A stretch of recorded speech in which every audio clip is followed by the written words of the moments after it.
खूप वर्ष झाली लग्नाला पण दिवस राहत नाही, काय कारण असेल? नमस्कार, मी डॉक्टर प्रशांत महाजन, स्त्रीरोग तज्ञ. आज आपण बोलणार आहोत वंध्यत्वाबद्दल.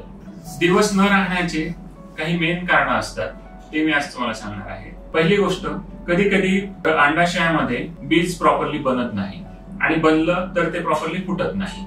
दुसरी गोष्ट, बीज फुटलं जरी पण गर्भनळ्या जर बंद असतील, ब्लॉक असतील, तर ते पुढे सरकत नाही.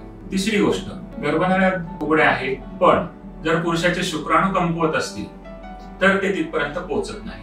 चौथी गोष्ट, शुक्राणूही पोहोचले, बीजही पोहोचलं, पण तुमच्या शरीरामध्ये जर काही विटॅमिन्स किंवा काही आवश्यक मिनरल्स असतात त्यांची जर कमतरता असेल तर ते दोघं फर्टिलाइज होत नाही. आणि पाचवी गोष्ट, समजा फर्टिलाइजही झालं पण तुमच्या गर्भपिशवीचा अस्तर जर कमी बनलं असेल, व्यवस्थित बनत नसेल, तर तो गर्भ त्या अस्तरामध्ये रुजत नाही आणि या कारणांमुळे तुम्हाला प्रेग्नन्सी राहत नाही. तर असे प्रेग्नन्सी न राहण्याचे ही मेन 5 कारणं असू शकतात.